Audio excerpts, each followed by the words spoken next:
میرے آقا صلی اللہ علیہ وسلم نے فرمایا کہ سید البقاع بیت المقدس، سید الصخرۃ صخرۃ بیت المقدس. حضور نے فرمایا پوری روئے زمین کا سردار جو حصہ ہے وہ بیت المقدس کا حصہ، سردار حصہ. اور گنبدوں میں اگر سردار گنبد ہے تو بیت المقدس کا گنبد ہے. یہ میرے آقا نے فرمایا. اور حضور فرماتے ہیں تم دیکھنا کہ اخیر زمانے میں سارے لوگ اس زمین کی طرف ہجرت کر جائیں گے. جب ایسی ہجرت کا وقت آ جائے مندر تعمیر ہونا ہے.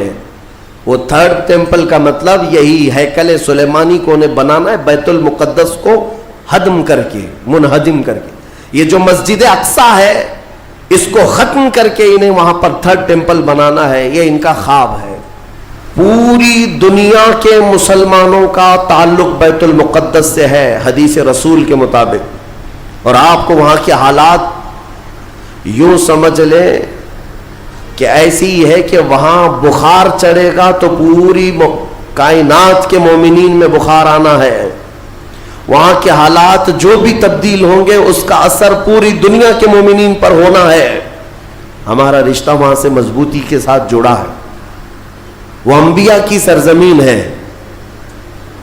حضور پاک صلی اللہ تعالی علیہ وسلم کی کئی حدیثیں فلسطین اور بیت المقدس کو لے کر کے جو قیامت کے قریب ہونے والی ہیں وہ بشارتیں بھی ہیں. میں تھوڑی سی تاریخ آپ کے سامنے رکھوں میرے عزیزو. آج وہ بیت المقدس جو مومنین کا قبلہ اول رہا، 17 مہینے تک میرے آقا صلی اللہ علیہ وسلم خود بیت المقدس کی طرف منہ کر کے نماز پڑھتے رہے. پھر مدینہ طیبہ میں بیت المقدس کی بجائے قبلہ تحویل ہو گیا خانہ کعبہ کی طرف. اس بیت المقدس میں روایات کے مطابق 30,000 کے قریب انبیاء اکرام علیہ السلام آرام فرما ہے. 30,000 کے قریب انبیاء اکرام وہاں پر دفن ہیں.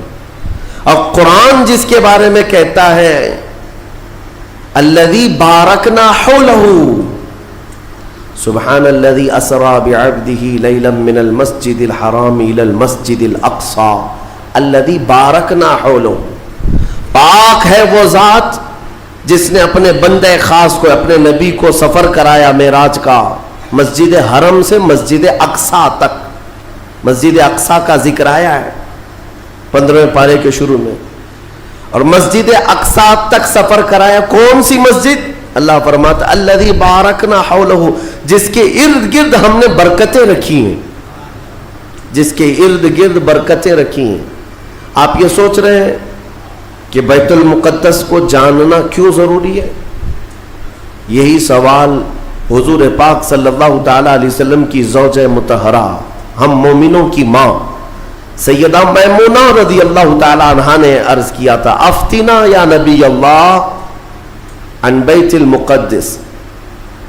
یا رسول اللہ صلی اللہ تعالی علیہ وسلم فی بیت المقدس، بیت المقدس کے بارے میں آپ ہمیں کچھ ارشاد فرمائیں. وہ کیا ہے، ہمارے لیے کتنی اہمیت کا حامل ہے بیت المقدس؟ نبی پاک صلی اللہ تعالی علیہ وسلم نے فرمایا انہو ارض المحشر والمنشر، وہ زمین تمام لوگوں کے حشر کی جگہ ہے، محشر قائم ہونے کی جگہ فرمایا میرے آقا نے. سب کے جمع ہونے کا سب سے آخری جس زمین پر سارے لوگ جمع کیے جائیں گے وہ بیت المقدس کی زمین ہوگی. حضرت میمونہ نے پوچھا یا رسول اللہ صلی اللہ تعالی علیہ وسلم اس کے متعلق کوئی فضیلت؟ فرماتے ہیں میرے آقا صلی اللہ علیہ وسلم من احل بحجۃ او بعمرۃ من المسجد الاقصی الى المسجد الحرم غفر اللہ له ما تقدم من ذنبه او وجبت له الجنہ او كما قال رسول اللہ صلی اللہ علیہ وسلم. میرے آقا فرماتے ہیں جس نے مسجد اقصی بیت المقدس سے عمرے کا یا حج کا احرام باندھا اور مسجد اقصی سے مسجد حرم تک آیا، عمرہ کیا یا حج کیا، جو کچھ بھی پچھلے زندگی میں کیا تھا اللہ سب معاف فرمائے گا. اور روایت میں یہ بھی وجبت لہ الجنہ، اس کے لیے جنت واجب ہو جائے گی. اس سفر کے بارے میں اب سنو، سب کی استطاعت تو نہیں ہے.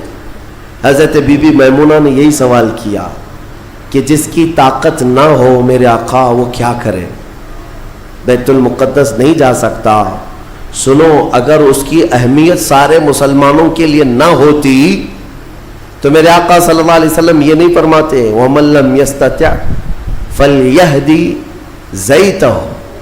حضور صلی اللہ علیہ وسلم فرماتے ہیں اگر کسی کی طاقت نہیں ہے تو وہ تھوڑا تیل تو اس کے پاس ہو سکتا ہے، وہ تیل ہدیہ کر کے بیت المقدس بھیجے تاکہ بیت المقدس میں تمہارے بھیجے ہوئے تیل سے اگر چراغ بھی جلایا گیا یہ ثواب اس کو بھی ملے گا، عمرے کا ثواب ملے گا. یہ حدیث پاک میں ہے کہ اگر تمہارے یہاں سے ہدیہ کیے ہوئے بھیجے ہوئے تیل کو بیت المقدس میں کسی نے چراغ میں روشن کیا تو فرمایا گیا اس کے برابر اسے بھی ثواب ملے گا. یہ یوں ہی نہیں میں عرض کر رہا ہوں میرے عزیزوں، اس کی اہمیت کا اندازہ آپ کو ہونا چاہیے.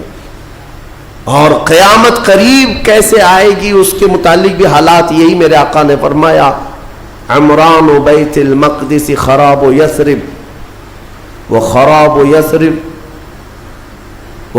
یثرب فتح قسطنطینیہ وفتح قسطنطینیہ ظہور الملحمہ وظہور الملحمہ خروج الدجال او کما قال النبی صلی اللہ علیہ وسلم. یہ سیدنا معاذ بن جبل رضی اللہ تعالیٰ عنہ سے روایت حدیث ہے. میرے آقا فرماتے ہیں بیت المقدس آباد کر دیا جائے گا اور مدینہ ویران کر دیا جائے گا. مدینے کی ویرانی بیت المقدس کی آبادی ہوگی. بیت المقدس کے ارد گرد بڑی بڑی عمارتیں بن جائیں گی، آبادیاں بڑھ جائیں گی. اور مدینے کی ویرانی وہ کس طرح کی ویرانی وہ اللہ کے حبیب صلی اللہ تعالی علیہ وسلم ہی بہتر جانتے ہیں. مدینہ زادہ اللہ شرفا و تعظیما، وہ ہمارے دلوں کی دھڑکن ہے، وہ ہمارے آنکھوں کا سرور ہے. اور پھر آگے میرے آقا فرماتے ہیں پھر مدینے کی ویرانی قسطنطنیہ کے فتح کا سبب ہو جائے گی. قسطنطنیہ استنبول کو کہتے ہیں جو ترکی کا شہر ہے. حضور پاک صلی اللہ علیہ وسلم نے فرمایا مومنین اس کو فتح کر لیں گے. اور قسطنطنیہ کا فتح ہونا نہیں بلکہ اس سے پہلے ملحمۃ الکبریٰ ایک بہت بڑی جنگ ہوگی دنیا میں. اس سے بڑی جنگ نہ کبھی پہلے ہوئی تھی نہ بعد میں ہوگی. یہ کس کے درمیان؟ مومنین اور کفار و مشرکین کے بیچ. اس جنگ کی جگہ بھی میرے آقا نے بیان فرمائی، وہ ملک شام ہوگا، وہ دمشق کے قریب میدان میں جنگ ہوگی. تمہارے خلاف لڑنے والے 80 جھنڈوں کے نیچے آئیں گے اور ہر جھنڈے کے نیچے 12,000 کی فوج ہوگی، یعنی تقریباً 9,60,000 کی فوج صرف مومنین سے لڑنے کے لیے حاضر ہوگی ایک میدان.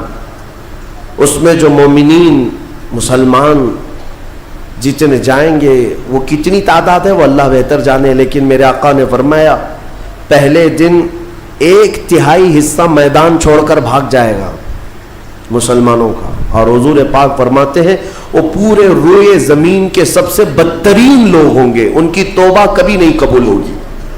جو میدان چھوڑ کر بھاگ چکے ہوں گے ان کی توبہ کبھی نہیں قبول ہوگی.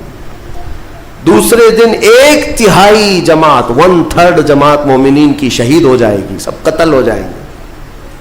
اور حضور فرماتے ہیں وہ روئے زمین کے سب سے اعلیٰ قسم کے شہداء ہوں گے، سب سے افضل شہداء ہوں گے. اور میرے آقا صلی اللہ علیہ وسلم فرماتے ہیں 1/3 حصہ مسلمانوں کا باقی ہوگا، اللہ رب العزت اسی ٹکڑے کو فتح عظیم عطا فرمائے گا، فتح سے ہمکنار ہوں گے. اور اس کے بعد قسطنطنیہ فتح ہوگا. قسطنطنیہ فتح ہوتے ہی دجال ظاہر ہو جائے گا، دجال کا خروج ہوگا پوری دنیا میں. لیکن یہ بڑی جو علامتیں میرے آقا نے بیان فرمائی کہ دجال کا ظاہر ہونا، اس بڑی جنگ کا ہونا، یہ قسطنطنیہ کا فتح ہونا، ان سب کی اسٹارٹنگ کہاں سے ہوگی؟ وہ بیت المقدس سے. اس لیے بیت المقدس کو سمجھنا ہمارے لیے بہت ضروری ہے. آج یہودیوں کے تسلط میں ہے بیت المقدس، ان ظالم اور غاصب یہودیوں کے پنجوں میں ہے بیت المقدس. اور یہ آج کی مارکہ آرائی نہیں ہے. بیت المقدس کے اندر یہ مارکا آرائی جھڑپیں ایک دوسرے کے ساتھ پچھلے 4000 سال سے چل رہی ہیں، آج کی نہیں ہے، یہ 4000 سال پرانی تاریخ ہے بیت المقدس کی. اور بیت المقدس جو آج فلسطین کی سرزمین پر واقع ہے، جس شہر میں وہ واقع ہے اس کو یروشلم کہتے ہیں. اور یہ حضرت ابراہیم علیہ السلام کا آباد کیا ہوا ہے. سیدنا ابراہیم علیہ السلام عراق کے رہنے والے تھے.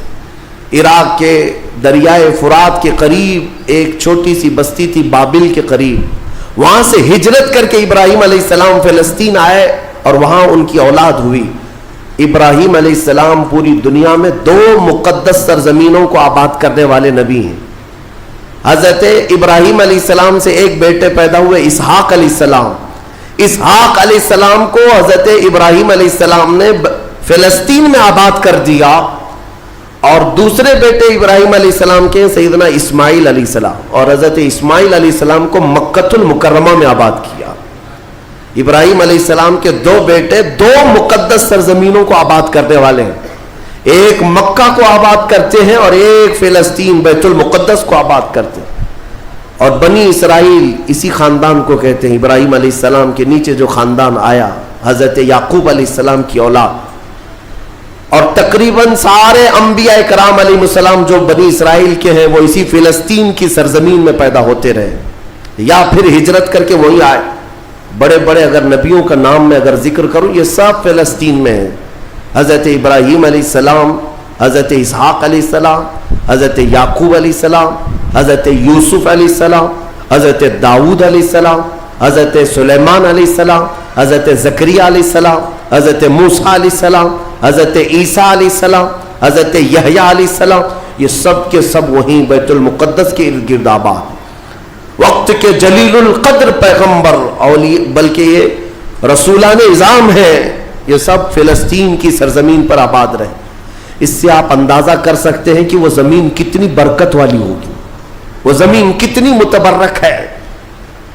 اور اس زمین کی چھوٹی سی اگر میں آپ کو تاریخ بتاؤں تو ابراہیم علیہ السلام کی اولاد کے آباد ہونے کے بعد بنی اسرائیل یہ سرکش قوم ہے. بنی اسرائیل یہ ادھر ادھر بھاگ کر چلے گئے، فلسطین میں آباد نہیں رہے، برسوں بھاگے پھرتے رہے. پھر موسیٰ علیہ السلام کا جب زمانہ آیا تو اللہ تعالیٰ نے آپ کو حکم دیا، اے موسیٰ آپ اپنی قوم کو لے کر اس ارض مقدس میں جائیں. مقدس سرزمین، قرآن میں بھی اللہ نے اس کو مقدس سرزمین فرمایا. یا قوم ادخلوا الارض المقدسہ. موسیٰ علیہ السلام نے کہا ہے میری قوم چلو مقدس زمین پر جاتے ہیں، اور پیٹ پھیر کر بھاگنا مت ورنہ خسارے میں آؤ گے، نقصان میں آؤ گے. جو اس مقدس سرزمین سے پیٹ پھیر کر بھاگے گا وہ بڑے گھاٹے میں رہے گا. قرآن کا فرمان ہے. ان کی قوم جو ہے موسیٰ علیہ السلام کی، اس نے جواب کیا دیا جانتے ہیں؟ بیت المقدس کی طرف موسیٰ علیہ السلام بلا رہے تھے تو وہاں ایک دوسری قوم آباد تھی، قوم عمالقہ. وہ اونچے چوڑے لوگ تھے، بڑے ہٹے تگڑے لوگ تھے. موسیٰ علیہ السلام کی قوم گھبرا گئی اور کہا کہ ہم نہیں آئیں گے. قالوا انا لن ندخلها ابدا ما داموا فيها. جب تک یہ قوم اس زمین پر ہے ہم نہیں آئیں گے. موسیٰ علیہ السلام بلانے لگے، چلو ان سے لڑائی کریں گے، اللہ تعالیٰ فتح عطا کرے گا. تو انہوں نے کہا اذهب انت وربك فقاتلا انا هاهنا قاعدون. موسیٰ آپ اور آپ کا خدا جا کر اس قوم سے لڑے، ہم بیٹھ کر دیکھیں گے لڑائی کیسی ہوتی ہے. ان کی قوم کا جواب یہ تھا. تو موسیٰ علیہ السلام نے اللہ رب العزت کی بارگاہ میں اپنا عذر پیش کیا تو رب تعالیٰ نے فرمایا، اللہ تعالیٰ نے اب سزا کے طور پر اس قوم کے اوپر فرماتا ہے فَإِنَّهَا مُحَرَّمَةٌ عَلَيْهِمْ 40 سَنَةً يَتِيهُونَ فِي الْأَرْضِ. اب 40 سال تک ان میں کا کوئی بندہ اس مقدس سرزمین پر داخل نہیں ہو سکے گا. اللہ نے حکم فرمایا 40 سال ان پر یہ زمین حرام کر دی گئی، وہی بنی اسرائیل پر اندر آ نہیں سکو گے اس بیت المقدس پر. اور اس کے بعد رب تعالیٰ نے فرمایا یہ بھٹکتے رہیں گے 40 سال. یتیہون فی الارض، میدان تیہ یہ صحرائے سینا آج بھی مصر کے وادیوں میں ہے. ہم گئے دیکھیں, پہاڑیوں کا ایک سلسلہ ہے, 100 کلومیٹر دور تک چین ہے پہاڑیوں کی, پہچان نہیں پائیں گے. اگر کسی ایک پہاڑی کے بیچ میں چھوڑ دیا جائے تو زندگی پر بھٹکتا رہے. تو اس بنی اسرائیل کو ان پہاڑیوں کے بیچ میں چھوڑ دیا گیا, ان کو راستہ نہیں ملتا تھا. کب تک؟ 40 سال تک راستہ نہیں ملا, بھٹکتے رہے. وہ ان پہاڑیوں سے باہر آ ہی نہیں پاتے. ایک پہاڑ کراس کرتے, سامنے سیم دوسرا پہاڑ نظر آتا, اس کو کراس کرتے تیسرا بھی سیم ویسا ہی نظر آتا. 40 سال گزر گئے بھٹکتے ہوئے. پھر موسیٰ علیہ السلام کی بھی وفات ہو گئی, ہارون علیہ السلام کی بھی وفات ہو گئی. اب یہ جتنے نافرمان تھے یہ مر گئے.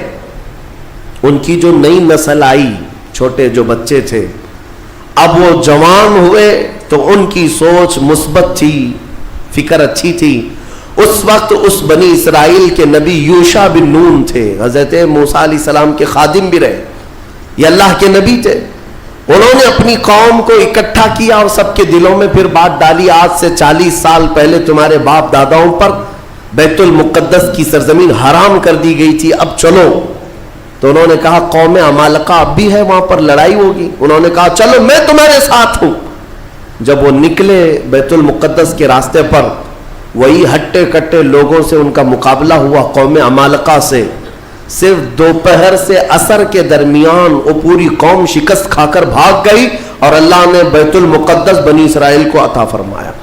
اللہ کے حکم پر اگر چل کر کے دیکھا ہوتا, یہیں بیٹھ کر کے ارے وہ بڑے تگڑے لوگ ہیں, اونچے لوگ ہیں, یہ بنی اسرائیل کی عادت ہے. پھر اللہ رب العزت نے انہیں وہاں پر قرار دیا بیت المقدس. یہ یہودی کہلا ہے, یہودی ایمان والے یہودی تھے جو بیت المقدس میں آباد تھے, برسوں تک رہے. اس کے بعد پھر حضرت عیسیٰ علیہ السلام کا ظہور ہوا, آپ کی ولادت ہوئی. عیسیٰ علیہ السلام کے ساتھ ان یہودیوں نے بڑی بدتمیزیاں کی ہیں, ان کے قتل کا بھی منصوبہ بنایا, ان کی ماں پر الزام لگائے.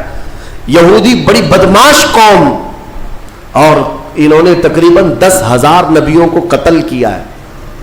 اللہ کے نبیوں کو قتل کرتے تھے. اب اللہ رب العزت نے قرآن میں جن کے بارے میں فرمایا غضب اللہ علیہم, اللہ کا ان پر غضب ہے, اللہ کا ان پر غضب ہے, آج بھی غضب ہے. تھوڑے دن ان کے ازدہار کے آتے ہیں, ترقی کے آتے ہیں, تو دنیا کو ایسا لگتا ہے پوری دنیا کے بادشاہ یہی ہیں. پھر رب تبارک و تعالیٰ انہیں اوندھے منہ پھر گراتا ہے. ذلت ان کا ساتھ قیامت تک نہیں چھوڑے گی, قیامت تک نہیں. انہوں نے انبیاء کا قتل کیا اور بیت المقدس میں آباد رہے. تو پھر ایک بادشاہ ایسا آیا عراق کا, بخت نصر نام تھا, وہ آ کر کے بیت المقدس پر ایسا حملہ کیا کہ اس نے ہزاروں یہودیوں کو قتل کیا اور بیت المقدس کی عمارتیں توڑ پھوڑ کر رکھ دی. جو حضرت سلیمان علیہ السلام کے زمانے میں عمارت بنی تھی بیت المقدس کی. ہاں یہ بھی میں بتا دوں اس کی تاریخ کیا ہے. حضرت سلیمان علیہ السلام بادشاہ تھے, اللہ تعالیٰ نے حکم دیا کہ تم تعمیر کرو. تو بیت المقدس جب تعمیر کرنے لگے تو کس کی مدد سے؟ جنات کی مدد سے آپ تعمیر کر رہے تھے. سارے جنات کو کام پر لگا دیا تھا اور سارے جن صبح شام دوپہر کام پر لگے تھے اور مسجد بنا رہے تھے بیت المقدس. اور اتفاق ایسا کہ حضرت سلیمان علیہ السلام سے وہ خوب خوف کھایا کرتے تھے. جب تک آپ کھڑے رہتے کام کرتے, اگر سلیمان علیہ السلام چلے جاتے تو سب بھاگ جاتے تھے, کام چھوڑ کر بھاگ جاتے تھے. تو سلیمان علیہ السلام اپنا عصا لے کر کے کھڑے رہے اور کام کرانے لگے. اب اتفاق ایسا ہوا کہ سلیمان علیہ السلام دن میں بھی نہیں جا رہے, رات میں بھی نہیں جا رہے, کھڑے ہی کھڑے ہیں اور دن رات ان کا کام چالو ہے. لیکن ہوا یہ تھا کہ سلیمان علیہ السلام کی وفات ہو چکی تھی. کھڑے کھڑے آپ کا انتقال ہوا ہے حضرت سلیمان علیہ السلام کا, اور اپنے عصا کے سہارے کھڑے رہ گئے انتقال کے بعد بھی. یہ صرف اور صرف نبوت کی شان ہے, یہ صرف نبیوں کی شان ہے. قرآن میں ہے, اللہ تعالیٰ نے فرمایا فلما تبینت الجن, جنات کو کب معلوم ہوا پتا ہے؟ دیمک نے حضرت سلیمان علیہ السلام کی لکڑی کو کھا لیا. یہ جو عصا تھا دیمک کھا گئی، دیمک کھانے کی وجہ سے لکڑی ٹوٹی، تو لکڑی ٹوٹنے کے بعد حضرت سلیمان علیہ السلام زمین پر آ گرے، تب جنات کو پتا چلا ان کا تو کب کے انتقال ہو چکا ہے، اور اس وقت تک بیت المقدس کی تعمیر ہو چکی تھی، جس کو روایات میں ہیکل سلیمانی بھی کہا گیا ہے۔ بیت المقدس، ہیکل سلیمانی، یہ الگ الگ ووادت جو معاملات ہیں، میں اس کو پھر کبھی عرض کرتا ہوں۔ یہ تعمیر مکمل ہوئی اور وہی یہودیوں کے لیے مقدس جگہ، اور بخت نصر نے جس کو توڑا وہی ہیکل سلیمانی تھا، اور اس کے نیچے بہت ساری ان کی مقدس کتابیں جس سے جادو کرتے تھے وہ سب دفن کر دی گئیں۔ سلیمان علیہ السلام کی کرسی وہ بھی دفن کر دی گئی۔ آج بھی یہ یہودی جو کھدائی کر رہے ہیں اسی کرسی کو تلاش کرنے کے لیے، اپنی باقیات، وہ جادو کی کتابیں تلاش کرنے کے لیے آج بھی یہ کھدائی کر رہے ہیں بیت المقدس کے ارد گرد۔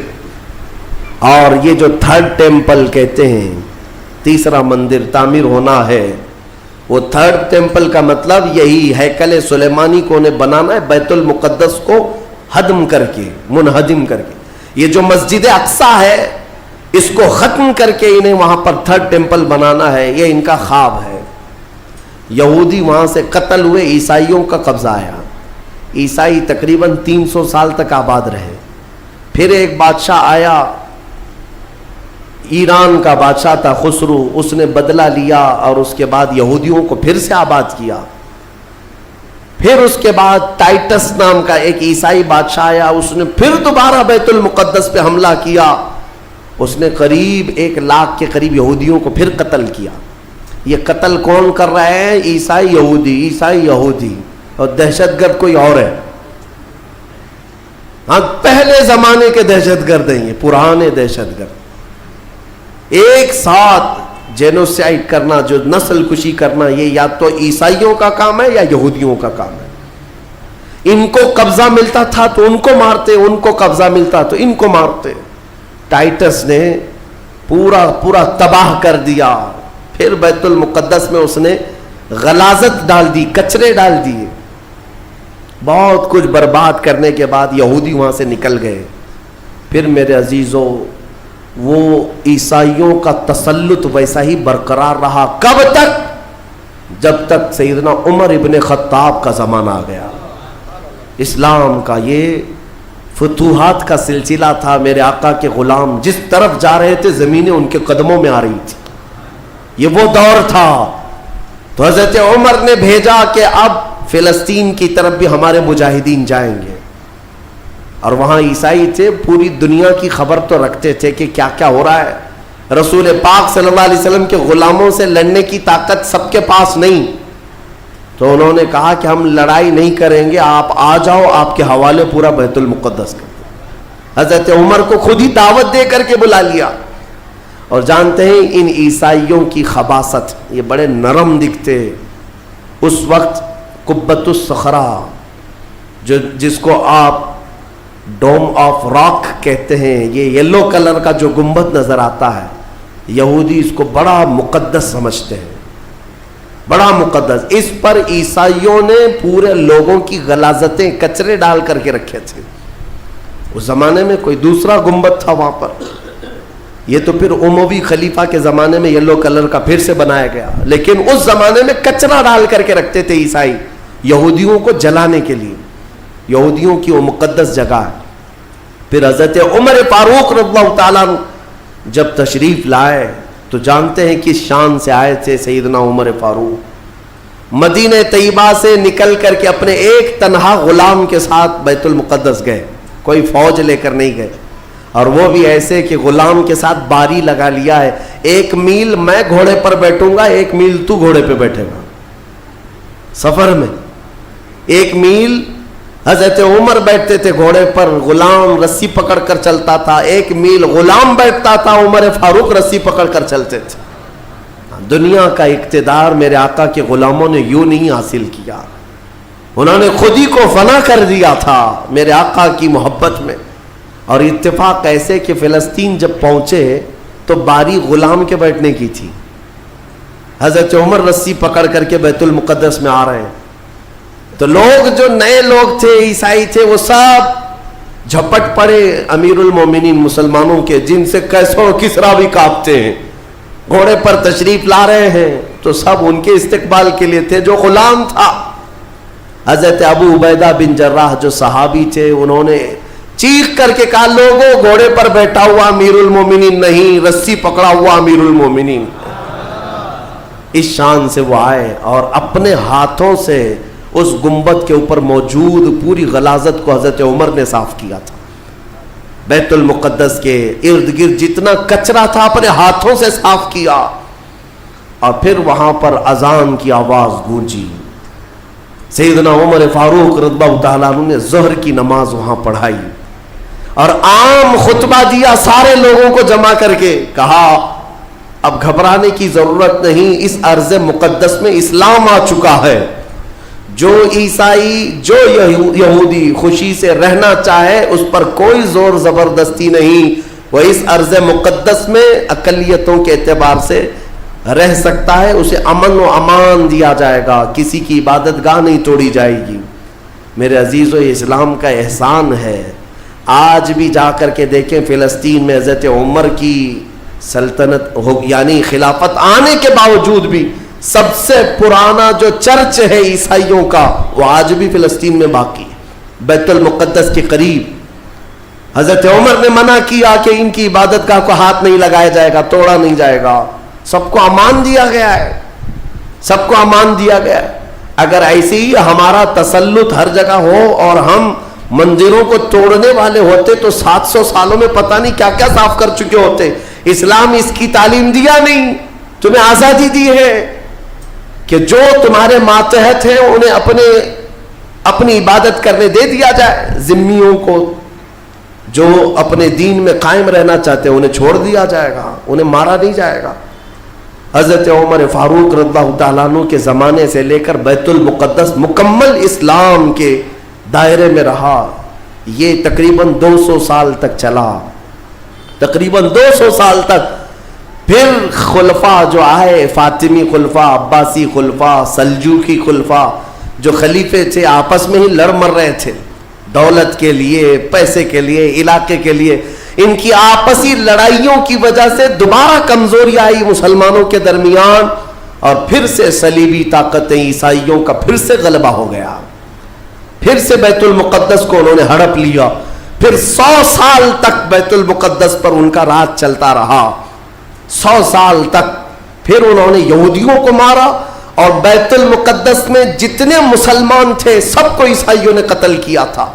مسلمانوں کے خون کو فلسطین میں ایسا بہایا گیا تھا کہ لوگ چلتے تھے تو ہر ایک کا پیر خون سے بھیگ جاتا تھا، سڑکوں پر خون بہتا تھا انسانوں کا۔ عیسائیوں نے یہ قتل عام کیا تھا۔ 200 سال حضرت عمر فاروق رضی اللہ تعالیٰ عنہ کے فتح کے بعد، پھر 100 سال ظلم، جبر، استبداد کے بعد، پھر وہ وقت آیا کہ جب مولا تعالیٰ نے صلاح الدین ایوبی کو پیدا فرمایا، اور صلاح الدین جیسا جرنیل ہم نے تاریخ میں دیکھا نہیں۔ وہ عاشق رسول تھا، فنا فی الرسول تھا، زندگی سب وقف کر دیا تھا بیت المقدس کے نام پر۔ تقریباً 18 سال تک جنگلوں، بیابانوں، ویرانوں میں بھٹکتے رہے اپنی فوج کو لے کر، کتنوں سے مقابلہ کیا، اپنوں سے بھی غیروں سے بھی، کیونکہ جماعت کے غدار منافقین سے آپ کا بڑا مقابلہ ہوا ہے۔ سب سے زیادہ تکلیفیں حضرت صلاح الدین ایوبی کو یہ وہ ٹکڑے ٹکڑے جو بادشاہ ہوا کرتے تھے اور خلیفے بنے ہوئے تھے ان سے تھا، کیونکہ وہ عیاش تھے، اپنے حرم کو دنیا سے آباد کیے ہوئے تھے، صلاح الدین کو قتل کرنے کے منصوبے تک بنے، 4 بار جانی حملے ہوئے، پھر بھی اللہ جسے بچانا چاہے۔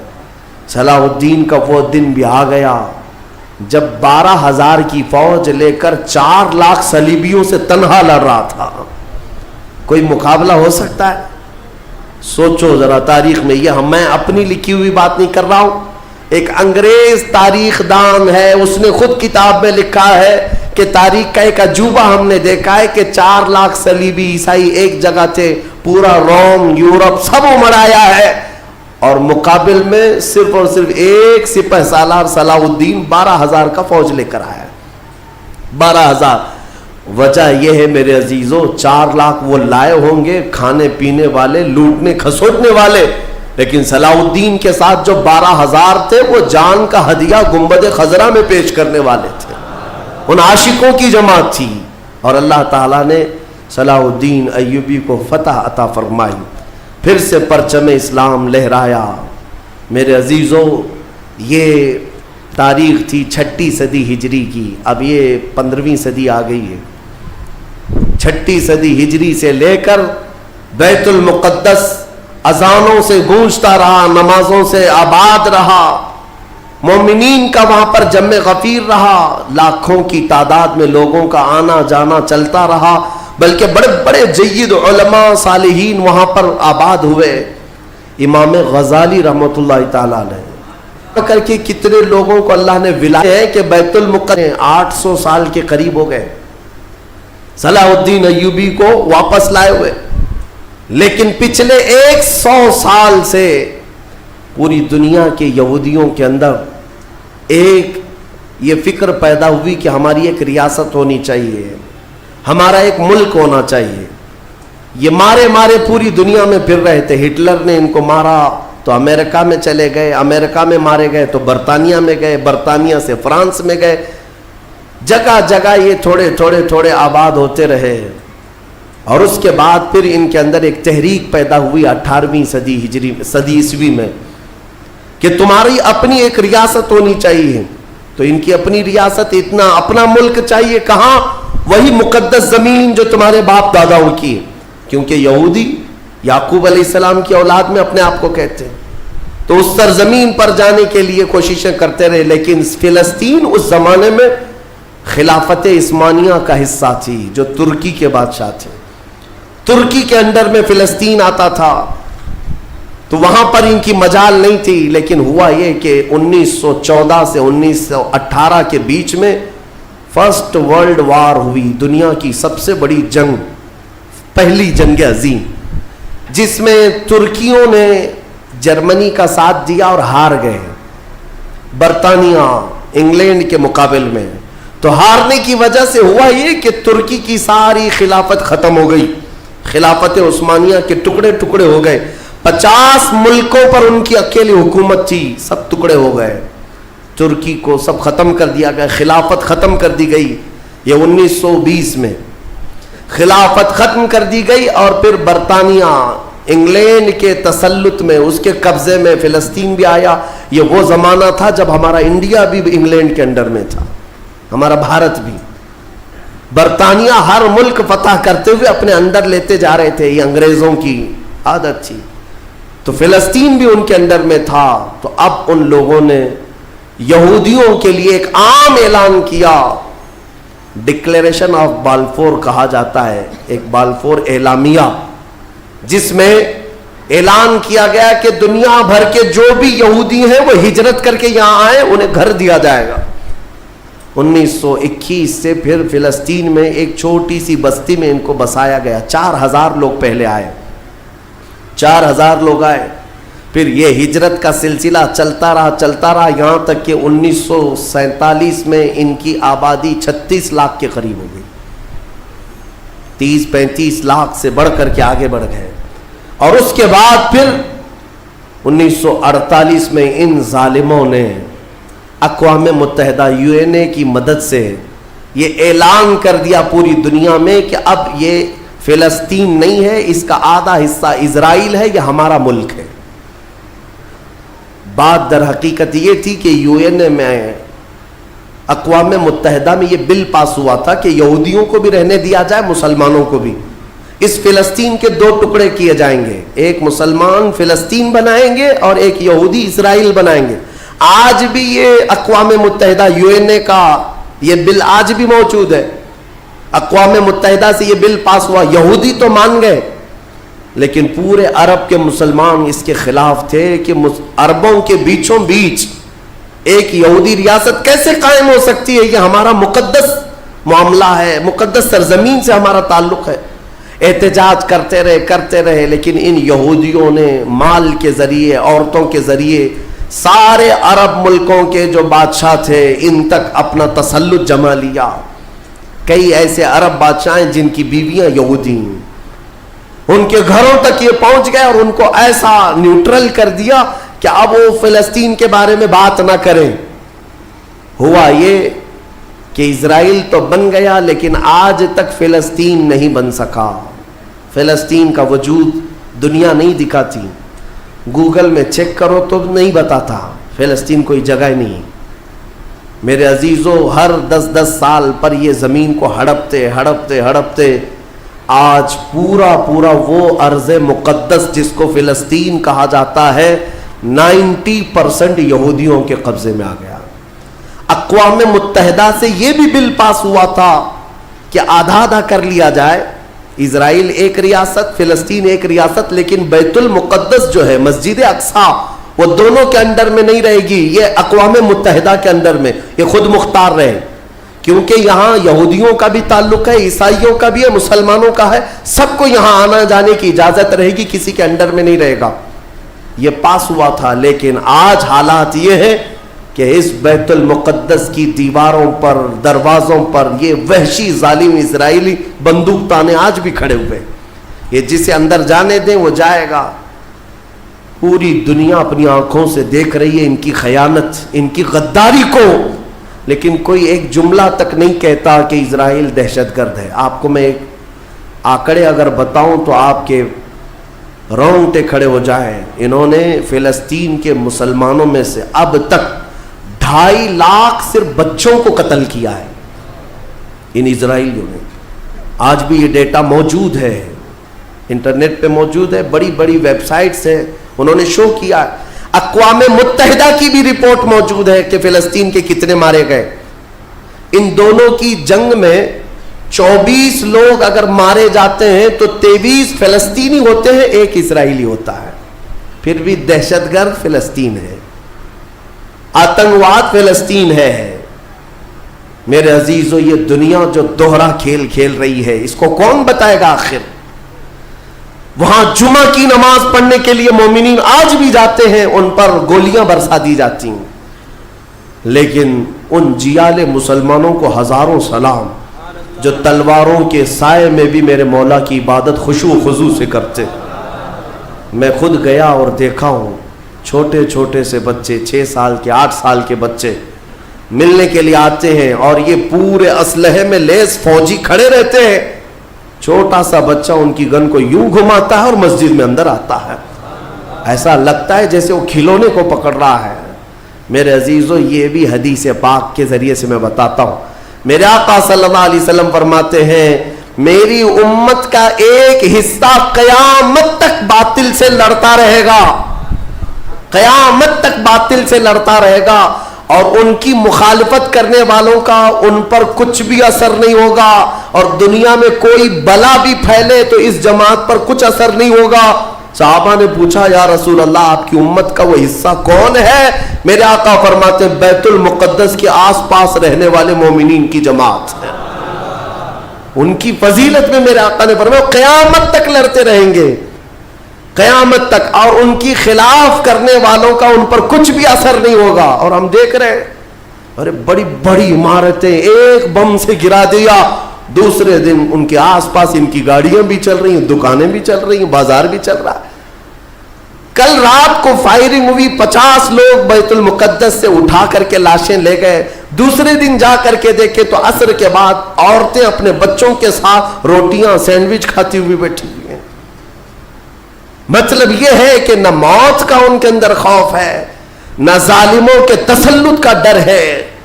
ہاں یہ بھی اللہ تعالیٰ کی طرف سے ہوتا ہے کہ مولا جب کسی کا دل کشادہ کرے تو بڑے بڑے پہاڑوں سے بھی انہیں ڈر نہیں لگتا. اور ایک حدیث میرے آقا صلی اللہ علیہ وسلم نے فرمایا کہ سید البقاع بیت المقدس، سید الصخرۃ صخرۃ بیت المقدس. حضور نے فرمایا پوری روئے زمین کا سردار جو حصہ ہے وہ بیت المقدس کا حصہ، سردار حصہ. اور گنبدوں میں اگر سردار گنبد ہے تو بیت المقدس کا گنبد ہے، یہ میرے آقا نے فرمایا. اور حضور فرماتے ہیں تم دیکھنا کہ اخیر زمانے میں سارے لوگ اس زمین کی طرف ہجرت کر جائیں گے. جب ایسی ہجرت کا وقت آ جائے حضور فرماتے ہیں فَالْزَمْهُمْ، تم لازم پکڑ لینا اس جماعت کے ساتھ چلے جانا، کیونکہ خیر پوری دنیا میں صرف وہی ہوگا اور کہیں نہیں ہوگا.